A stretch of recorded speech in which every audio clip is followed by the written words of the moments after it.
Welcome. I'm Brian Murray. I'm your acting dean of the moment, and my area is a couple of areas. When I'm teaching, I'm in human resources is my concentration area. My core course is used to be called statistics. Now we call it informatics on it. And my industry area is hospitality, tourism, hotels, that part of the world for it. I want to tell you a little bit about the school. And in telling you about the school and who we are, one of the easiest ways to do that is for you to already tell me what you already know, and I can fill in the blanks. So the lucky person who's going to tell us everything we already know about this is... You're lucky your hair's in front of your thing. I can't read your name. Is it Kelly? Kelly. What do you already know about the school, Kelly? It's a great school. Okay.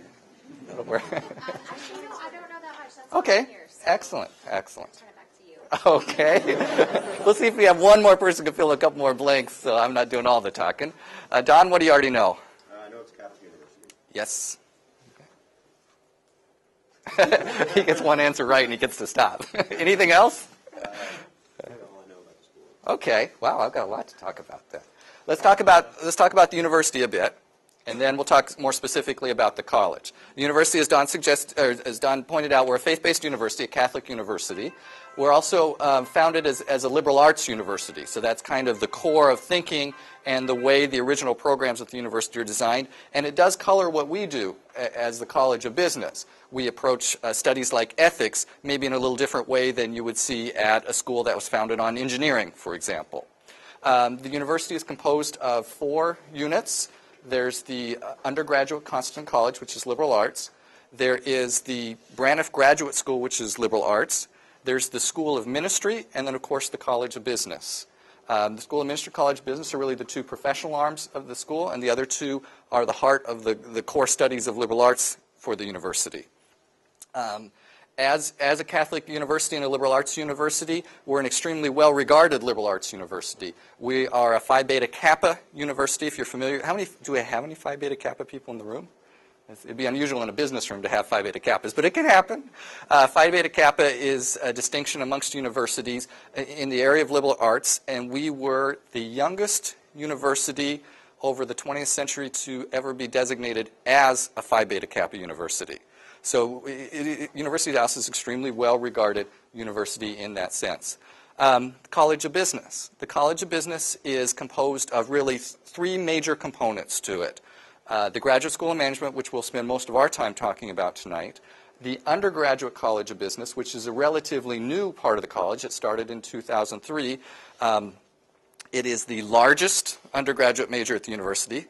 But at a small university, it's not hard to be large. They have about 140 undergraduates. They study a liberal arts-based general business curriculum, and they have a significant work component to it, which ties it to the rest of the school. The other component we have is our professional development component. We also provide professional development primarily for certifications.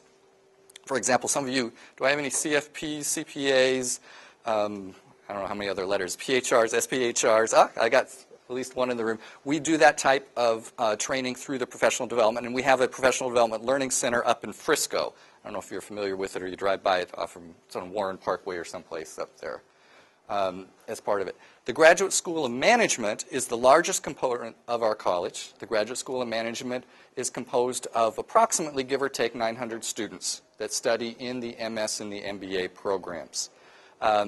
What makes us, or what's important to us in that study is the experience basis of the Graduate School of Management and the undergraduate programs.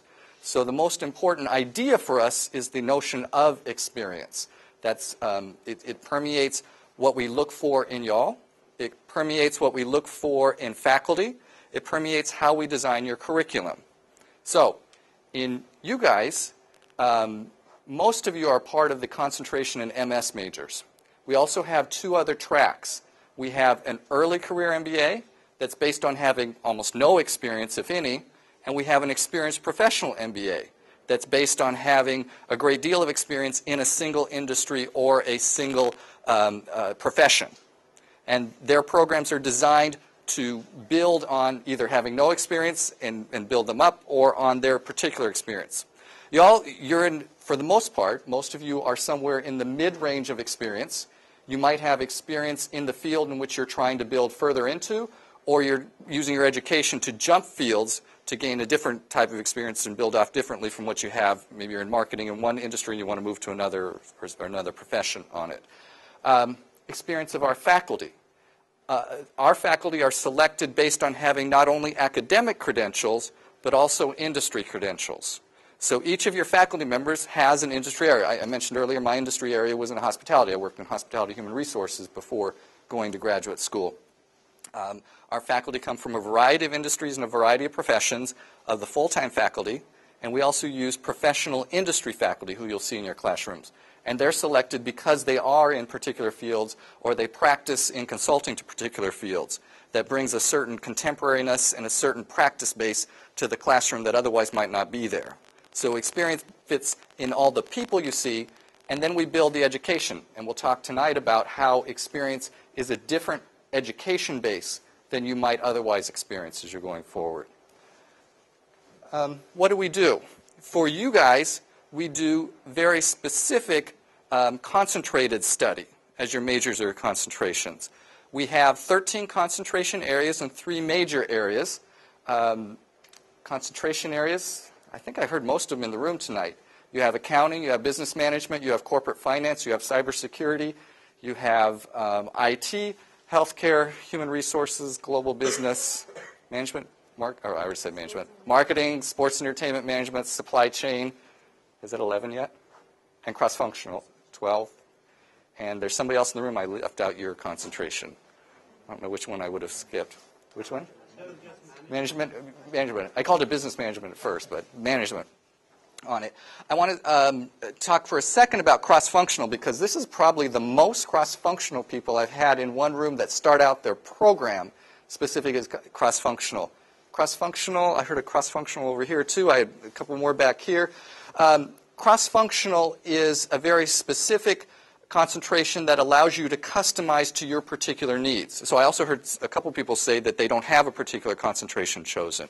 It may be that cross-functional is better for you than one of the other 12. Cross-functional is good when you know an industry you want and you want a particular skill. So for example, you're interested in IT, but you're really a health services person. So you craft a curriculum that includes some computer information systems courses and some of the healthcare industry courses. Or you are this is a really narrow group of people, finance and HR, you're really into retirement planning or something on that order. And you craft 2 of the professions into a particular concentration. So for those of you that are thinking about really being specific or customized, cross-functional might be an interesting concentration for you. In the major areas, some of you are from the MS majors, we have a major in accounting. And for most of you, I'm guessing that if you're an accounting major, you are particularly interested in the CPA. And in fact, that's our focus. We think certification is important, and CPA is a prime certification for people in accounting. And so our program is designed with the CPA in mind. We also have IT and cybersecurity. I want to point out a couple things about the cybersecurity program. I did hear somebody say cybersecurity, so I had at least one person in there. Cybersecurity program. We have a very distinctive cybersecurity program. Our cybersecurity program is a designated Center for Academic Excellence by Homeland Security and the National Security, the NSA, National Security Administration. At the time we were designated, which wasn't that long ago, just a few years ago, we were the only business school that carried that designation. Most cybersecurity or information security was done by computer science departments, for example. Now, we're not the only one now. Other schools have built up their programs and have been able to get that designation. We also are a school that has mapped a great portion of our cybersecurity education to the standards. They have a testing standard, a certification standard. So we have made sure that our curriculum meets the needs of certain types of certification because we think that's an important tie back to the industry. Tonight, you get a chance to meet the faculty and professors and other people associated with the concentration. We'll go down to the different tables. If you don't have a concentration, I invite you to look around and talk to different folks. They'll have some information sheets there to pick up to find out more about what the study in that area is. For those of you who have chosen your concentration, I invite you to meet with the faculty members that are there to learn more about them, learn more about what they recommend as far as courses, how to do courses, jobs, what kind of jobs are important. Set up a relationship or a network that you can draw on later as you're doing it. Why are we different? We're different because of your education. Well, every school has its own flavor or brand, and we believe in the experience and the practice. So we look at education in a particular methodology. We believe that there are better and worse ways to deliver education. And the particular way that we like to deliver education for adult learners is experiential education. Experiential education is built on certain adult learning principles, certain forms of andragogy, and they're based on a guy named Knowles and what he thinks is important. But in general, when we think about your education, we have some background assumptions. One, as adult learners, you have goals in mind, that education just isn't a blank slate that we're going to write on. You have particular goals in mind that you want to achieve with your education, that you want to be an active participant in that education.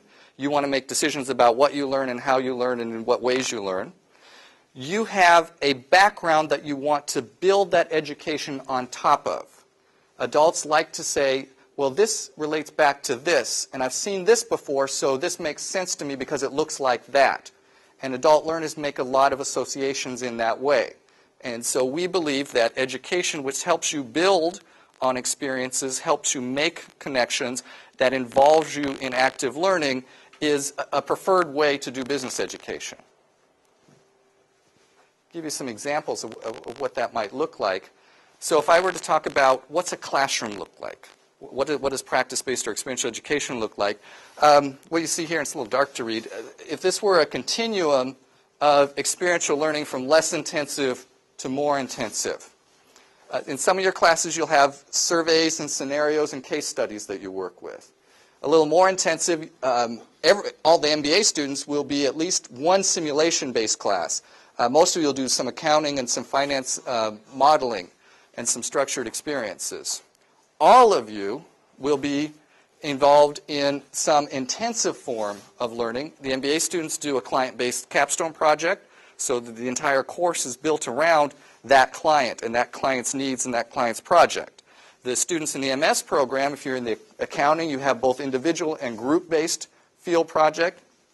In the IT and the cybersecurity, if you're an MS student, you have an individualized project that you do as the culmination of your program.